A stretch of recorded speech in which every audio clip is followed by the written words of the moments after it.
गणधरै पुनरादर संसृते सकल सत्वहिताय वितानिते तदनुतैरिति हे किल शारदे सकल मानव मोद विधायिनी मधुर भाषिणी सुंदर रूपिणी गतमले द्वैलोक सुधारिणी मम मुखे वस पाप विदारिणी।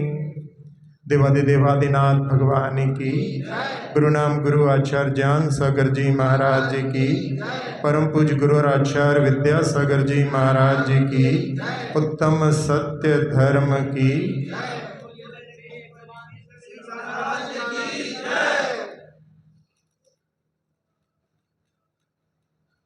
दौलताबाद के सेठ, औरंगाबाद के पास में एक दौलताबाद है, जहाँ पहले बहुत सारे जैन मंदिर थे। और जब हम पहले घूमने गए थे तब वहाँ देखा एक भारत माता का मंदिर बना हुआ है। उस मंदिर के बाहर जो प्रांगण है उसमें स्तंभों में अभी भी दिगंबर मूर्तियाँ, खड़गासन जहाँ उसमें बनी हुई है। समय के साथ परिवर्तन हुआ तो उस समय दौलताबाद में जैन लोग वहाँ पर थे और उनका एक सेठ का पुत्र मेहण सिंह उसका नाम था, जहाँ जैन धर्म का पालन करने वाले क्षत्रिय भी होते थे और अभी भी कहीं कहीं लोग अपने नाम के आगे सिंह लगाते हैं। तो मेहण सिंह व्यापार करने के लिए दिल्ली गया हुआ था और उसने बहुत अच्छी दौलत कमाई, लोगों की आंखों में खटकने लगा। उस समय फिरोज शाह का राज्य था और उनसे लोगों ने कहा कि ये कमाई ज़्यादा करता है, कर कम देता है। तो बादशाह ने उनको बुलवाया और पूछा कि कैसा चल रहा है। तो उन्होंने कहा कि प्रभु की कृपा से और आपके राज्य में हमारा अच्छा जो है व्यापार चल रहा है। तो उन्होंने पूछा कितना कमाया है? 10 लाख, 20 लाख? तो उन्होंने कहा कि मैंने गिना नहीं है। तो बोले गिन करके बताओ। तो उन्होंने कहा ठीक है, और नसीहत दी कि झूठ मत बोलना। तो उन्होंने कहा कि जब से मैंने जन्म धारण किया है मेरी माँ ने मुझे यही सीख दी है कि कभी भी झूठ नहीं बोलना, और आज तक मैंने झूठ का कभी उच्चारण नहीं किया, तो आगे भी नहीं करूँगा। और उसने जाकर के अपने जो धन कमाया था वहाँ पर देखा तो वो 84 लाख दीनार इतना जो है प्रमाण में धन उसने अर्जन किया था। राज्यसभा में जब पहुंचा तो सारे लोग जिन्होंने शिकायत की थी कि आज ये झूठ बोलने के चक्कर में फंसेगा, इसको सजा होगी, वहाँ पर ईर्ष्या से जलने वाले लोग मनी मन में खुश हो रहे थे। और जब उसने जाकर के बादशाह के सामने कहा कि 84 लाख दीनार हमने आपके राज्य में कमाई है, तो सुन करके सारे लोग और हर्षित हो गए कि भैया इसने तो जो है इतना कमाया है, फिर कहाँ इतना टैक्स दिया होगा, कर दिया होगा। और फिरोज शाह ने उस समय अपने खजांची को निर्देश दिया कि 16 लाख दीनारें लाओ। और थोड़ी ही देर में उनके सेवक ने वो दीनारें वहाँ पर प्रस्तुत कर दी और उन्होंने मेहण सिंह को बुला करके पास में कि ये 16 लाख दीनारें तुम्हारे सच बोलने के लिए दी जाती हैं। तुम्हारे पास पहले 84 लाख थीं, अब 16 लाख मिलकर के आज से तुम हमारे राज्य में कोटि ध्वज के नाम से जाने जाओगे। तो सब लोग वहाँ पर जो सत्य की प्रशंसा करते थे वो सभी लोग कि ऐसा सत्य बोलने वाला मेहण सिंह जो प्रशंसनीय है और साथ साथ में सत्य का सम्मान करने वाले फिरोज शाह भी प्रशंसनीय है। तो जहाँ सत्य धर्म के बारे में आज अपन समझने के लिए बैठे हैं, सत्य धर्म 4 कषाय के अभाव में उत्पन्न होता है। जहाँ वैज्ञानिक लोग देखते हैं कि जो मनुष्य है और चिंपांजी है उसमें केवल मात्र 2% का अंतर है और वो 2% बोलने की शक्ति, नहीं तो मनुष्य और चिंपांजी में कोई अंतर नहीं है। केवल बोलने की शक्ति के कारण में मनुष्य में भिन्नता वैज्ञानिक लोग मानते हैं। तो जो बोलने की कला होती है उसमें अपन जो उच्चारण करते हैं वो सत्य भी हो सकता है और असत्य भी होता है। कषायों के कारण व्यक्ति असत्य बोलता है। जो असंगी होते हैं यानी एक इंद्रिय से लेकर के पंचेंद्रिय असंगी तक के जीव, उनका केवल जो वाणी निकलती है वो अनुभव वचन होती है, यानी उनमें ना वो सत्य होता है ना असत्य होता है। असंगी ही सत्य को बोल सकता है और असंगी ही असत्य को याद रख सकता है, बल्कि जो असत्य बोलते हैं उनको असत्य को याद रखना पड़ता है। सत्य बोलने वाले को याद नहीं रखना पड़ता क्योंकि सत्य अपने आप ही याद रह जाता है। तो जहाँ सत्य धर्म भाषा समिति, सत्य अणुव्रत और सत्य महाव्रत, कई प्रकार के इसके भेद होते हैं। और जहाँ समिति के रूप में आता है तो हित मित प्रिय बोलना, लोगों का जिसमें हित हो और कम बोलने में ज़्यादा बोलना। एक प्रकार से जब हम बात करते हैं, चर्चा करते हैं तो वो शब्द निकलते हैं और उन शब्दों की गति पूरे लोक में होती है। उनके माध्यम से जीवों का घात भी हो सकता है। इसलिए मित हो और प्रिय वचनों का प्रयोग करना चाहिए। तो ये भाषा समिति हो गई। सत्य महाव्रती जो महामुनिराज होते हैं वो कभी भी अपने मुख से असत्य का उच्चारण नहीं करते। और जो सत्यानुव्रती होता है यानी जो अणुव्रत को धारण करता है वो ऐसे झूठ को नहीं बोलता जिससे किसी के ऊपर संकट आ जाए। एक राजकुमार बहुत दान करता था। पिता ने कहा कि ऐसा दान करोगे तो अपना सारा भंडार खाली हो जाएगा। उसने कहा कि दान करने से तो कभी भंडार खाली नहीं होता।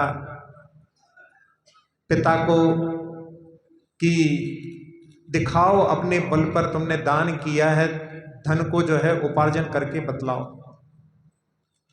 और उसको भेज दिया नगर के बाहर, जिसने अध्ययन किया था शकुन शास्त्र का, और उसके माध्यम से उसने एक पक्षी की आवाज सुन करके कि जिस बांस के ऊपर बैठ करके वो आवाज कर रहा था, इस बांस में रत्न होना चाहिए। और उसने देखा वहां पर तो उसको 5 रत्न मिल गए। और उन रत्नों को लेकर के वो आगे बढ़ता है। वहीं पर एक मुनिराज उपदेश दे रहे थे और उनके पास पहुंच करके उसने उपदेश सुना, उनके चरणों की वंदना की और महाराज से अणुव्रतों को धारण किया, जिसमें सत्याणुव्रत की मैं झूठ भी नहीं बोलूंगा। 5 पापों का एक देश त्याग किया। और जब वो वहां से गया तो एक देव वहां पर आकर के पूछता है महाराज से कि ये अपने व्रतों को पालन कर पाएगा कि नहीं कर पाएगा। तो महाराज कहते हैं ये अपने व्रतों का पालन करेगा और जिसमें सत्याणु व्रत का तो विशेष रूप से पालन करेगा। अब देव के मन में कौतुक उत्पन्न होता है और वो जाकर के राजा से कहता है अपने रूप बना करके, कोई किसान का रूप बना करके, कि मैंने एक बांस के बीड़े में 5 रत्न रखे थे और वो मुझे नहीं मिल रहे हैं, आप ही केवल हमें दिला सकते हैं। तो राजा ने मुनादी करवा दी कि जिसने भी इसके 5 रत्न उस बांस के बीड़े से लिए हैं वो ला करके इसके लिए वापिस करे। जब राजकुमार सुनता है तो जिसकी पहली कमाई कह सकते हो अपने बल पर थी और वो सत्याणुव्रती था, तो जाकर के उसने उन रत्नों को वापस कर दिया। और उधर उस देव ने जब देखा तो उसने उसकी प्रशंसा की और देव ने फिर अपनी विक्रिया से वहां रत्नों की वृष्टि की। राजा देख करके कि इसके दान के माध्यम से इसने ऐसे पुण्य का अर्जन किया है कि आज रत्नों की वृष्टि भी हुई है, और राजा ने उसके लिए कि यही योग्य पुत्र है सभी पुत्रों में, और उसके लिए राज्य दे करके वो दीक्षा लेकर के चले जाते हैं। तो सत्याणुव्रती जो होता है वो ऐसा झूठ नहीं बोलता जिससे किसी के ऊपर संकट आ जाए। जहां एक घटना बच्चों की केवल, जहां आजकल टेलीविजन आदि पर देख करके ऐसे संस्कार पड़ जाते हैं। मध्य प्रदेश के एक गांव का लड़का, और उसने फोन पर अपने दादाजी के जो भाई थे उनके लिए फोन कर दिया कि आपका नाती हमारे कब्जे में है, 25 लाख फिरौती दो। और वो घबरा गए, कोई उन्होंने कुछ कहाँ से फोन आया नहीं देखा, सीधे पुलिस थाने पहुंच गए। और उन्होंने नंबर जब पूछा तो बता दिया, नंबर से पता पड़ा कि वो ये मध्य प्रदेश का है, वो छत्तीसगढ़ का है। और पुलिस को भेज दिया लेने के लिए। पुलिस उनके माता पिता को और उस बच्चे को लेकर के आई, और वहां पता पड़ा कि अरे ये तो हमारे परिवार के ही है।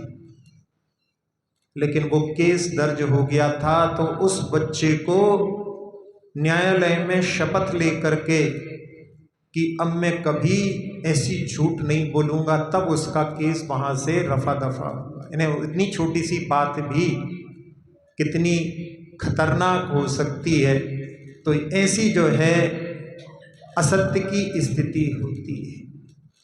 जहां सत्य धर्म होता है, जहां सत्य धर्म जिसके बारे में मुनिराज जिसका पालन करते हैं, उसमें वो अपने शिष्यों के लिए हित के लिए कड़वा भी बोल सकते हैं।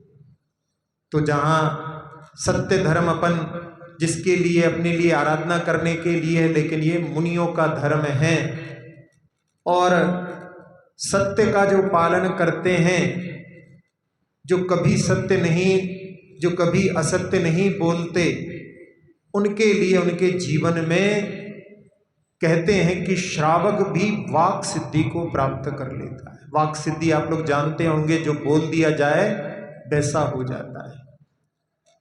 तो असंयमी होकर के भी यदि व्यक्ति असत्य ना बोले और कुछ समय के लिए मौन को धारण करता है, तो उसकी भी वचन शक्ति में ऐसी सिद्धि हो जाती है कि जो बोलते हैं वो वैसा घटित हो जाता है।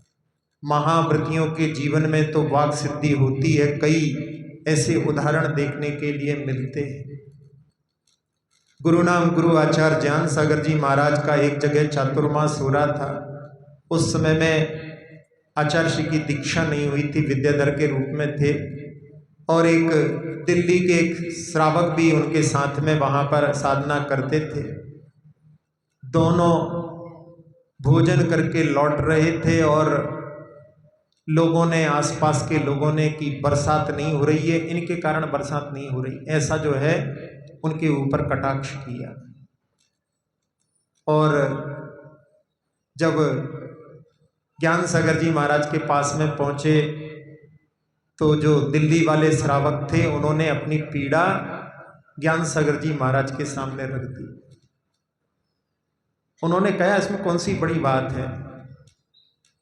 एक बीच में बहुत बड़ा चौगान था, उसमें कहने लगे बैठ जाओ, इसमें नमोकार मंत्र की माला फेरो। और उन्होंने नमोकार मंत्र की माला फेरना प्रारंभ किया। 10 मिनट भी नहीं हो पाए थे कि काले काले बादल वहां पर आ गए और बरसात हो गई। जो संकल्प लेकर के बैठे थे उनको भी बीच में उठना पड़ा। तो ऐसी वाक सिद्धि महाव्रतियों को होती है और वो सत्य का उच्चारण यदि श्रावक करता है तो वो भी ऐसी वाक सिद्धि को प्राप्त कर लेता है। जहाँ सत्य व्रत का जो पालन करना चाहते हैं उनके लिए आचार्य उमा स्वामी जी महाराज ने 5 भावनाएं बतलाई हैं। क्रोध, लोभ, भीरुत्व, हास्य, प्रत्याख्यानानुबीची भाषणम च पंच। क्रोधी व्यक्ति सत्य का उच्चारण नहीं करता, क्योंकि क्रोध में व्यक्ति अंधा हो जाता है। क्रोध में एक उदाहरण के रूप में कि एक बालक स्कूल नहीं जाना चाहता था और उसको जबरदस्ती जो है पिटाई करके स्कूल भेज रहे थे। अब रोता रोता स्कूल जा रहा था, भुनभुना तो रहा ही था, और किसी ने पूछ लिया, क्यों स्कूल जा रहे हो? तो गुस्से में बोलता है, नहीं नहीं, स्कूल की यूनिफॉर्म पहन करके शादी में जा रहा हूं। तो क्रोध में ऐसी जो है स्थिति होना स्वाभाविक रहता है, इसलिए क्रोध का त्याग रहे।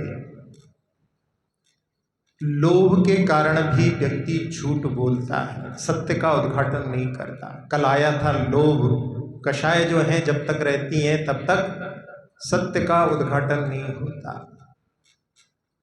एक हॉस्पिटल था जहां पर एक कमरे में 2 मरीज बिस्तर पर लेटे हुए थे। दोनों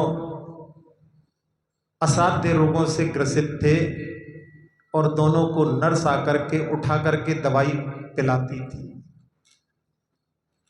एक उसमें अवसाद, डिप्रेशन में ऐसा घिरा हुआ था कि जीवन के प्रति उत्साह उसका पूरी तरह से नष्ट हो गया था। और दूसरा भी बहुत बीमार था, हार्ट का पेशेंट था। जहां हार्ट का पेशेंट खिड़की के पास था और उसको जब नर्स दवाई पिला करके चली जाती थी तो वो जो डिप्रेशन में था उसके लिए वो कहता था कि आज जब मैंने खिड़की से बाहर झांका तो एक बारात निकल रही थी।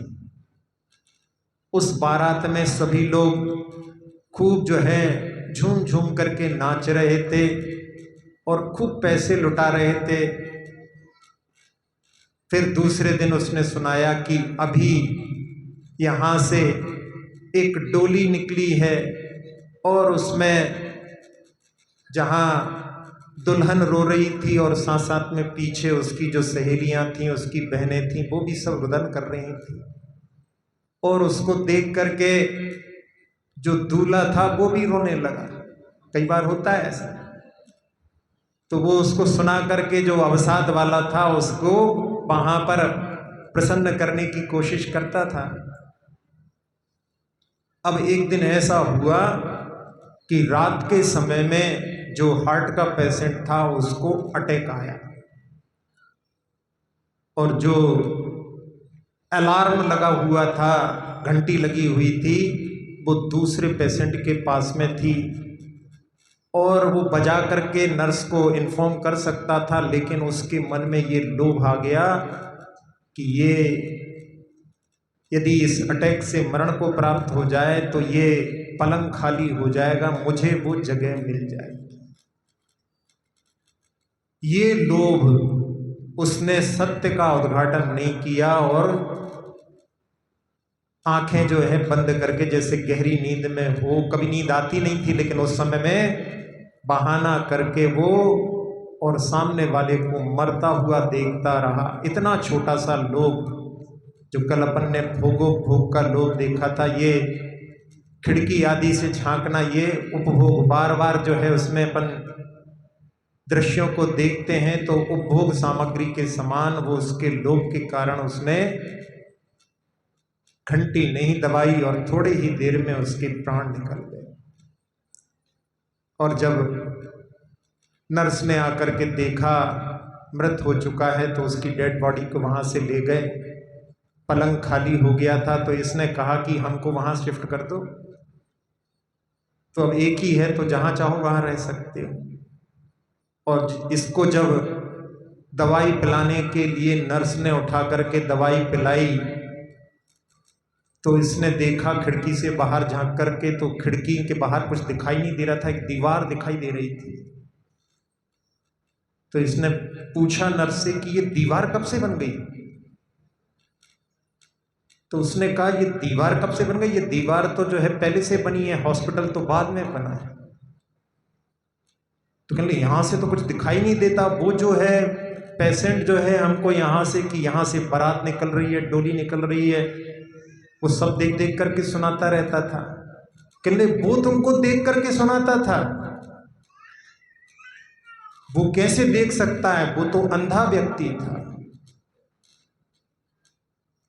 और सुन करके उसको झटका लगता है कि वो व्यक्ति जो देख नहीं सकता था, लेकिन मेरे मन को प्रसन्न करने के लिए, मेरे अवसाद को दूर करने के लिए उसने प्रयास किया, लेकिन मैंने उसको, यदि मैं थोड़ा सा प्रयास करता, नर्स आकर के उसको दवाई पिला देती, CPR दे देती तो वो बच सकता था, लेकिन मैंने उस छोटे से लोभ के कारण में उसके प्राण दे दिए। तो ये लोभ भी जो है इस प्रकार की स्थिति निर्मित करता है कि व्यक्ति सत्य का उद्घाटन नहीं करता। भय के कारण में भी व्यक्ति झूठ बोलता है। डर के कारण कई बार होता है बच्चे लोग सत्य का उद्घाटन नहीं करते।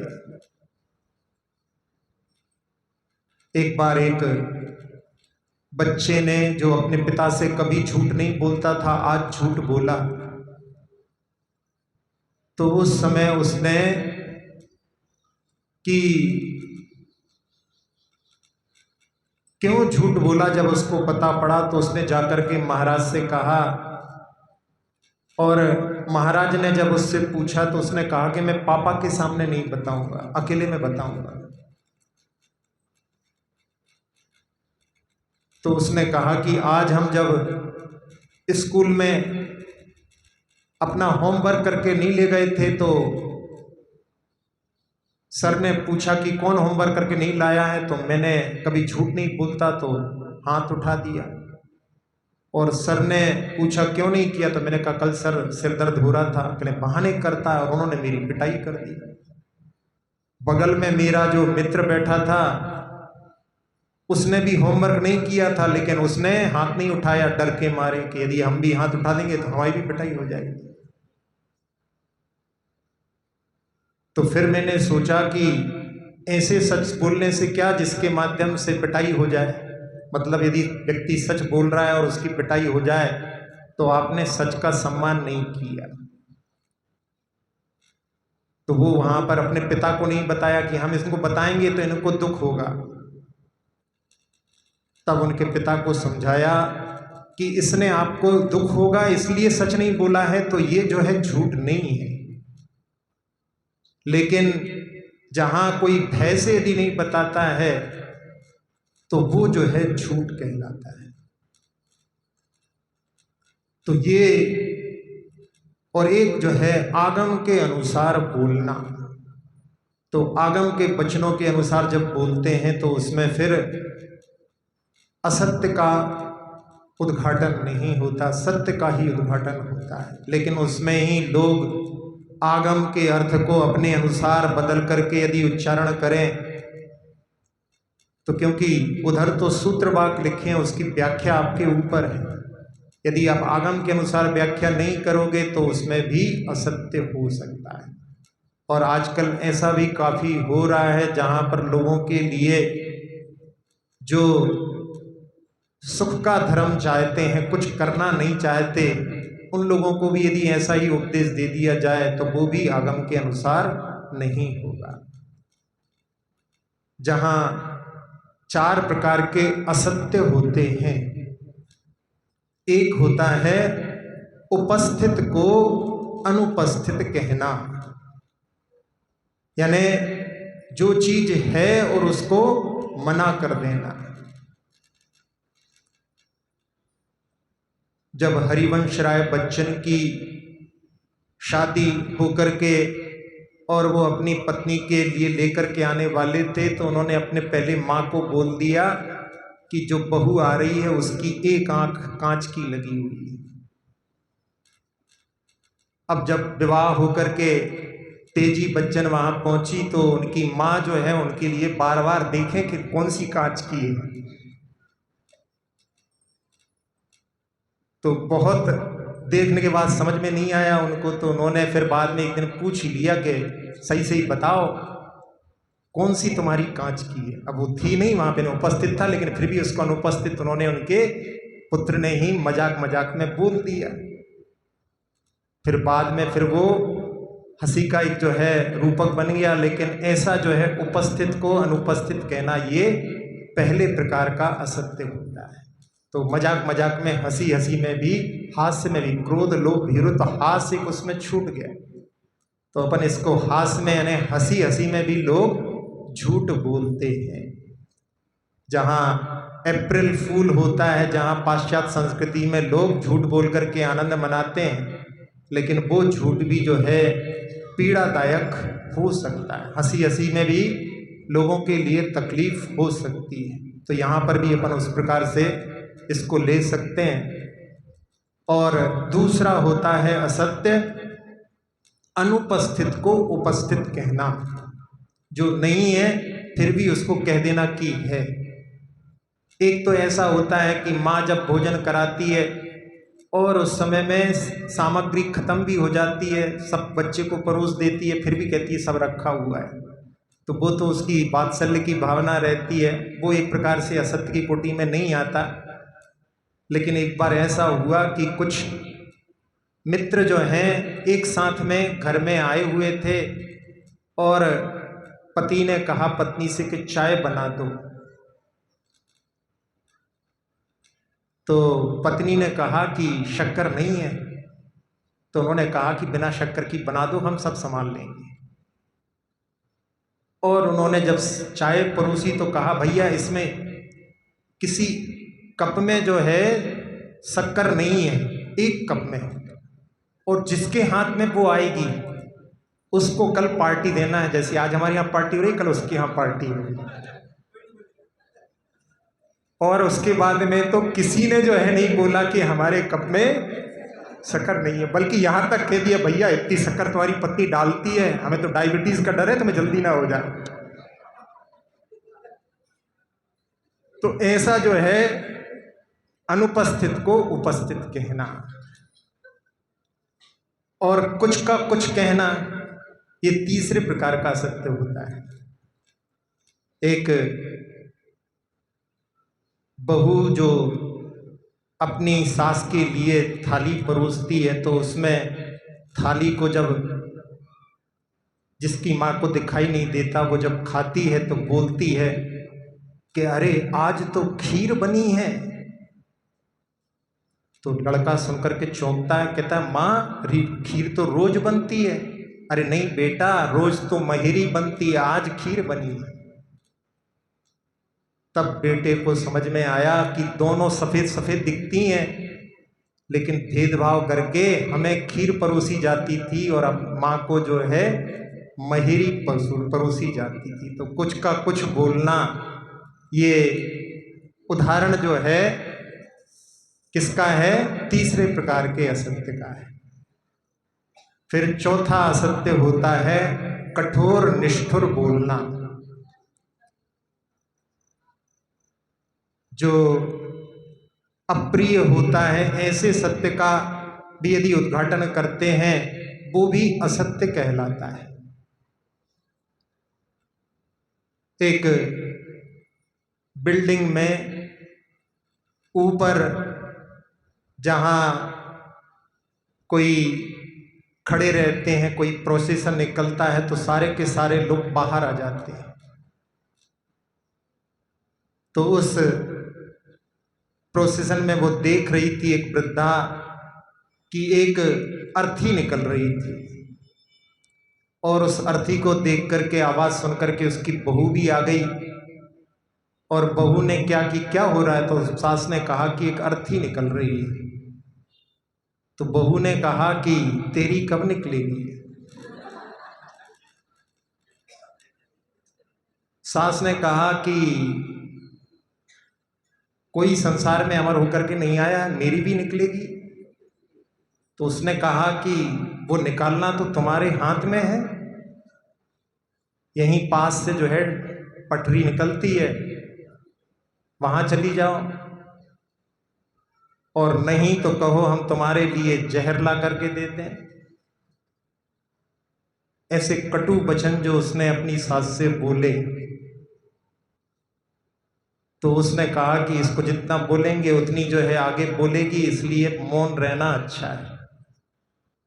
और कहते हैं ये सत्य घटना है। उसी दिन शाम को रसोई में सिलेंडर ब्लास्ट हो गया और उसकी अर्थी जो बहू सास की निकालने वाली थी उसी दिन निकल गई। शब्दों का प्रभाव बहुत जीवन में पड़ता है। अपन जैसे शब्दों का प्रयोग करते हैं वो अपने जीवन को प्रभावित किए बिना नहीं रहते। जहाँ शरीर में जो व्याधियां उत्पन्न होती हैं उसमें बहुत कुछ अपनी मानसिकता के ऊपर निर्भर करता है। अपनी मानसिकता अच्छी नहीं है तो शरीर में व्याधियां निश्चित रूप से उत्पन्न होंगी। कोई और दूसरा कुछ नहीं करता। ये वस्तु स्वातंत्र जैन दर्शन का कि जो कुछ घटित हो रहा है वो सब कुछ अपने अंदर अपने ही भावों के माध्यम से घटित होता है। जहां लोग शब्दों का ऐसा प्रयोग करते हैं और शब्दों के माध्यम से लोगों का स्तर पता पड़ जाता है।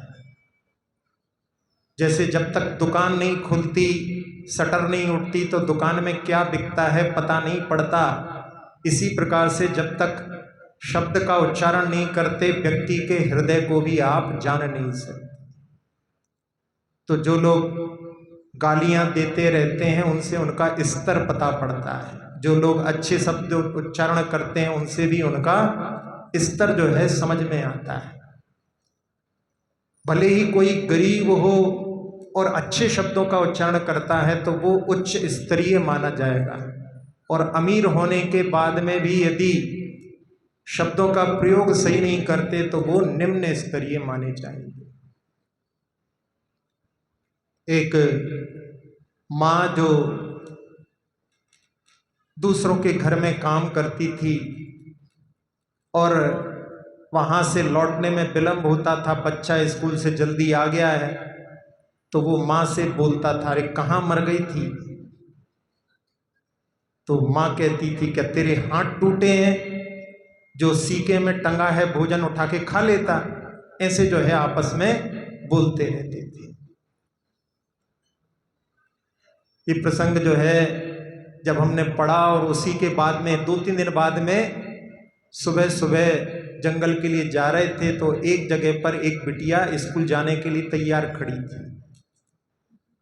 और अंदर से आवाज आई, कहाँ मर गई। तो हमने सुना था, तो हमने प्रसंग पढ़ करके कि मतलब ऐसी जो है स्थितियां रहती हैं, आज देखो उदाहरण भी दिखाई दे रहा है। तो हमें हंसी आ गई और हम हंसे तो बिटिया हमारी तरफ देख रही थी तो वो भी हंसने लगी। और जब व्यक्ति प्रसन्न होता है तब उस समय में अपशब्द नहीं बोलता। उस समय में उसने कहा, अभी हम मरे नहीं, जिंदा हैं।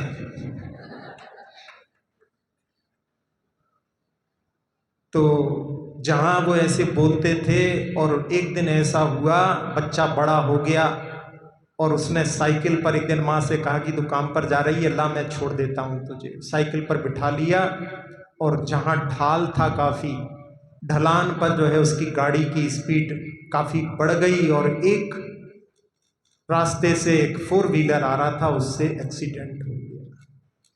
और उसमें जो बच्चा हमेशा बोलता रहता था कहाँ मर गई, आज उसका निधन हो गया एक्सीडेंट में। और जो माँ बोलती थी क्या तेरे हाथ टूटे हैं, आज उसके हाथ में फ्रैक्चर, हाथ टूट गया।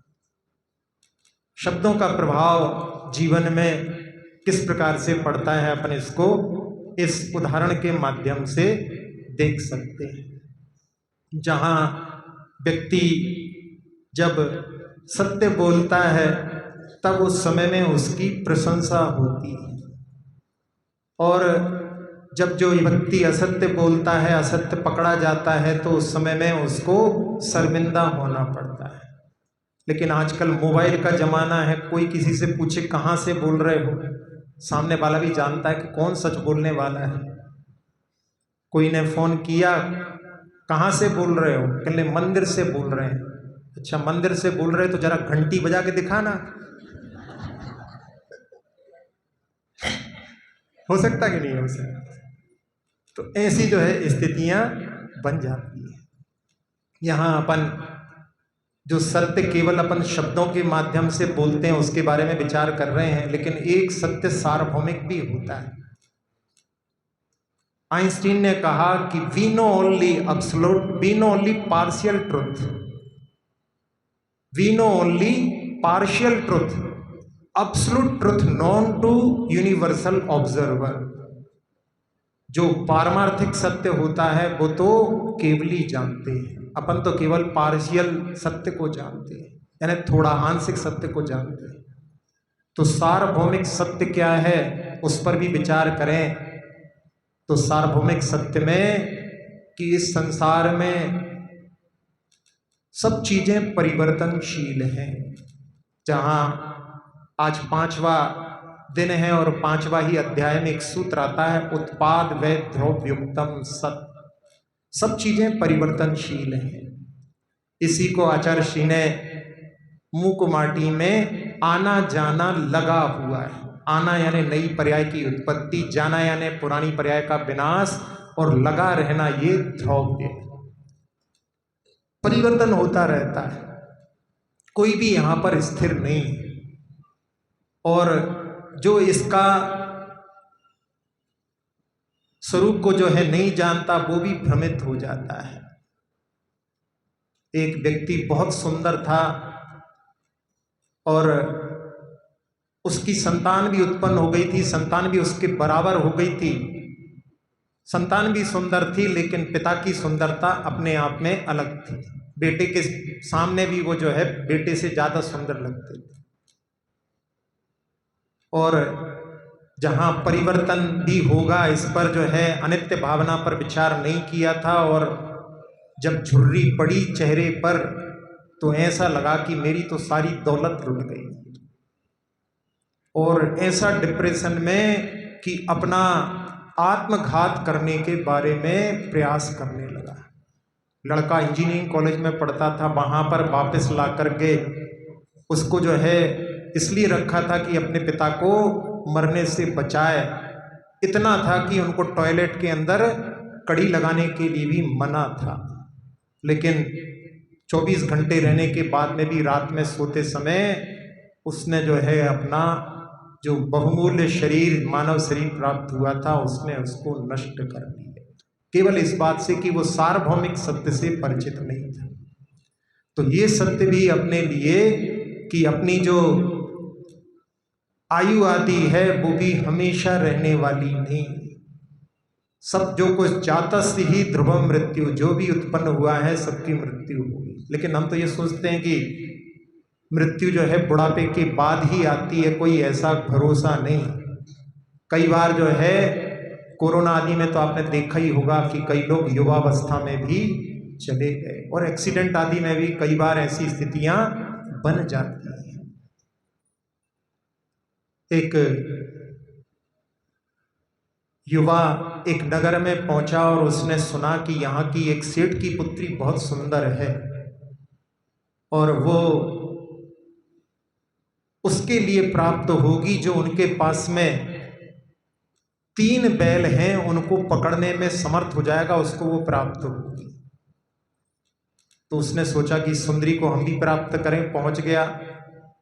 पिता की शर्त थी जो उसने पहले बैल को छोड़ा, जो तरुण अवस्था का था और इतने फर्राटे से भाग रहा था कि वो उसने देखा कि इसके अपन पास में रहे तो चोट लग जाएगी, इसको जाने दो, अपन अभी दूसरे पे अपन प्रयास करेंगे। और दूसरा जब आया तो बलिष्ठ बड़े बड़े नथुने उसके फूल रहे थे और बड़े बड़े सींग देख करके उसने सोचा कि भाई इसको भी जो है बस में करना अपने बस की बात नहीं है, लेट इट गो, इसको भी जाने दो। और तीसरा जब आया बैल तो बिल्कुल धीरे धीरे, बूढ़ा बिल्कुल एकदम, इसने सोचा इसको तो मैं पकड़ ही लूंगा। और जब वो बगल से निकला तो देखा उसकी पूंछ ही नहीं थी। अब किसको पकड़ोगे, क्योंकि पूंछ से ही बस में होते हैं। ये तो केवल प्रसंग है, व्यक्ति यही सोचता रहता है कि बुढ़ापे में हम कुछ कर लेंगे, जब करने लायक ही नहीं रहेंगे तो क्या करेंगे। तो ये सार्वभौमिक सत्य जो है अपने लिए समझ करके, और एक और इसी में जो है आचार्य जी अक्सर सुनाते थे कि अक्सर कहते हैं कि कौन बड़ा होता है, पति बड़ा होता है कि पत्नी बड़ी होती है? बोलो।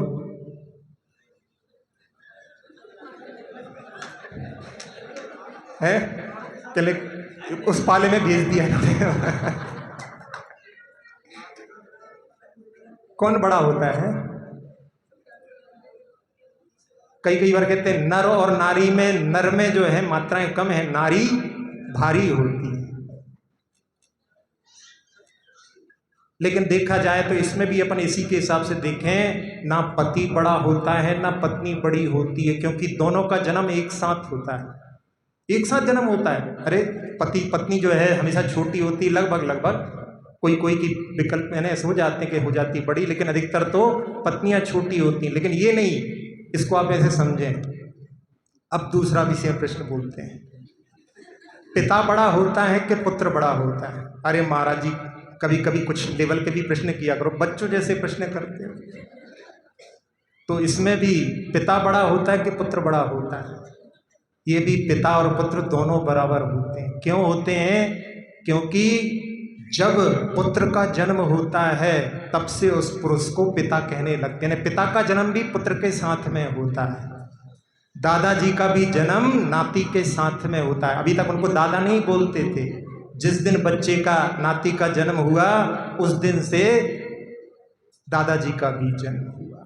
तो ये सब बराबर हैं, और सब बराबर एक दृष्टि से देखा जाए, भले ही छोटा कोई दिखता है लेकिन आत्मा का जन्म नहीं होता। आत्मा अनादिकाल से संसार में है, तो सारी आत्माएं बराबर हैं, कोई छोटा कोई बड़ा नहीं। जब ये दृष्टि जाती है, जहाँ जिनके दृष्टि में समत्व का भाव होता है, उनकी दृष्टि में कोई छोटा बड़ा नहीं होता। तो ये सार्वभौमिक सत्य भी अपने लिए जानना जरूरी है। और कुछ लोग ऐसे होते हैं कि जो बोलते समय में इस प्रकार से बोलते हैं कि उनकी जो भाषा होती है उसमें दो अर्थ निकलते हैं, दुई अर्थ। जहाँ फिल्में भी ऐसी बनती हैं वो तो वल्गर होती हैं। एक सेठ थे, ट्रेन में जा रहे थे, पैर फैला करके बैठे हुए थे, और कोई शिकारी वहां पर ठाकुर चढ़ा, हाथ में उसके बंदूक थी। उसने वहां पर कहा कि सेठ ठीक से बैठो, हमको भी बैठने दो। तो सेठ ने अपने पैर सिकुड़ लिए, उनको जगह दे दी बैठने के लिए। फिर उसने अपनी बंदूक दिखाते हुए कहा कि अभी हम शिकार करके आ रहे हैं, शिकार। सेठ जी ने कुछ ध्यान नहीं दिया। फिर उसने और जो है जोर देने के लिए कहा, शेर का शिकार करके आए हैं। तो सेठ जी ने कहा, अरे शेर उसकी क्या बात है, हमारे पलंग के नीचे पड़े रहते हैं।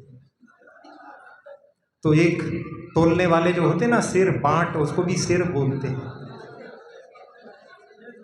तो ठाकुर जो है चौंक गया, कहने लगे तुम्हारे पलंग के नीचे शेर पड़े रहते हैं? तो कहने लगे कौन उनकी देखभाल करता है? कहने लगे हमारा लड़का देखता है। तो वो कहने लगा कि हमारा जो है लड़का, हमारा लड़का भी बड़ा बलवान है। हमारा लड़का पूरी भैंस को जो है अपने कंधे पर उठा लेता है। कोई बड़ी बात नहीं है, बछड़े से यदि रोज रोज उठाओ आप, वो भैंस भी बन जाएगी तो भी उसको उठा लोगे, क्योंकि कल ही तो उठाया था। तो उसको सुन करके सेठ जी कहते हैं, अरे हमारा लड़का तो गज को रख करके घूमता है कंधे के ऊपर। कपड़ा बेचने जाता है ना, तो गजरा साथ में रखना पड़ता है।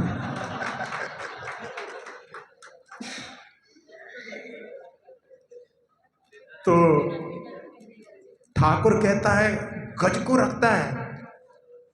तो कह लेंगे कि फिर भोजन कितना करता है? कहले तुम बताओ अपने लड़के का जो भैंस उठाता है। तो वो कहता है कि मेरा बेटा तो जो है 5 सेर जो है अन्न खा जाता है। तो वो कहता है मेरा बेटा मन भर खाता है। मन कितना होता है? 40 किलो का। लेकिन यहाँ 40 किलो का नहीं, मन भर, यानी जितनी इसकी मन की इच्छा उतना खाता है। लेकिन वो भी जो है वहां पे देख करके मन भर खा लेता है। कहले सेठ जी आप हाथी पालते हो, शेर पालते हो, लेकिन आपके ड्रेस से नहीं लगता कि आप इतने धनवान हो। तो कहता है कि भैया देखो आजकल का जमाना खराब है, बाहर निकलो तो बिल्कुल सिंपल निकलो, नहीं तो जरा आपने कुछ अच्छी ड्रेस पहनी तो घर में कल चोरी करने आ जाएंगे, इसलिए बाहर निकलते समय बिल्कुल साधारण बन के निकलते। तो कहने लगे बस केवल एक बात के लिए कि कल ही मैंने अपनी पत्नी के लिए 8 लाख की चूड़ियां पहनाई हैं। 8 लाख की चूड़ियां, समझ रहे हो, लाख की भी तो है। और उसके बाद में कहता है अब और ज्यादा अपनी प्रशंसा करना अच्छा नहीं माना जाता, बस केवल इतना समझ लो कि हमारे घर में 2 सोने के पलंग हैं। बाकी सब लोग जमीन पे सोते हैं, उसकी बात नहीं बता रहे। तो ऐसी भी जो है लोग बोलने वाले होते हैं। तो ये भी जो है असत्य ही है, लेकिन ऐसा असत्य भी लोग बोलते हैं। लेकिन ये तो व्यंग के रूप में हुआ। तो जहाँ अपन सत्य धर्म को देख रहे थे, उस सत्य धर्म को समझ करके ऐसा असत्य भी अपने लिए बोलने से बचना चाहिए, जिससे लोग भ्रमित हो जाएं। उस उत्तम सत्य धर्म को जो कि मुनिराज प्राप्त करते हैं, वो सब लोग हमारे जीवन में भी घटित हो। हमारे मुख से कभी किसी के लिए कोई अपशब्द ना निकले और अपनी अपशब्द बोलने की आदत भी ना हो। और कुछ समय के लिए प्रतिदिन अपने लिए थोड़ी देर मौन भी धारण करना चाहिए, आज के नियम के रूप में भी, कि थोड़ी देर भले ही 10 मिनट हो, आप जो है मौन को धारण करना। और साथ ही साथ में एक होता है विकथा, फालतू की कथा आज के दिन नहीं करना। यानी जो भी अपनी चर्चा हो वो धर्म की हो, इधर उधर की, कि भैया शिविर में गए थे वहाँ पे बहुत अच्छा भोजन बना था, तो ये नहीं, ये भी कथा है धर्म की। वहाँ पर क्या उपदेश दिया गया है वो बताओ, तो वो जो है अच्छी कथा है। और एक रायचंद नहीं बनना, जो रायचंद होते ना दूसरों को राय, तो एक दिन ये कोशिश करना कि आज अपन रायचंद नहीं बनेंगे। तो ये नियम वैसे कठिन है, लेकिन प्रयास करना आप लोग हैं। नियम रायचंद को समझाने के लिए, रायचंद के लिए कि रायचंद वो कहलाते हैं जो बिना मांगी सलाह देते हैं, बिना मांगी सलाह जो देते हैं वो रायचंद कहलाते हैं। इसके लिए भी कि रायचंद की सलाह की कीमत क्यों नहीं होती, क्योंकि बिना मांगी हुई चीज की कोई कीमत नहीं होती। एक उदाहरण हम सुनाते हैं अक्सर कि एक व्यक्ति के घर में टायर टंगे हुए थे, उसने लिख दिया उस पर फ्री, लेकिन कोई लेके नहीं गया। तो उसके मित्र ने कहा कि ऐसा करो, इसमें टैग बदल दो, इस पर लिख दो कि 99 रुपए में बिकाऊ है, और बाहर टांग दो। सुबह उठ करके देखा वो चोरी हो चुके थे। मतलब क्या है, चोर भी देखता है, फ्री की चीज वो भी नहीं ले जाता, कुछ कीमत होती है तो वो ले जाता है। तो इसलिए रायचंद जो है शब्द जो है बड़ा निंदनीय माना जाता है, तो अपने लिए ये भी जो है बनने की कोशिश करना चाहिए। अक्षर पद मात्रा से दूषित वचन अगर ममहीन रहे,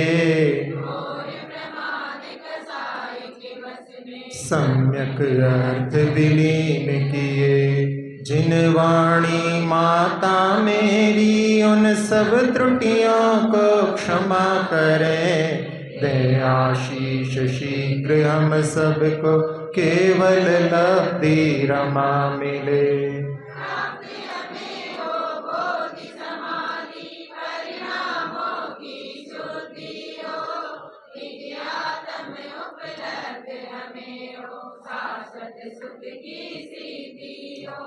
चिंतित वस्तु दात्री माता, चिंतामणि उपमा भाती।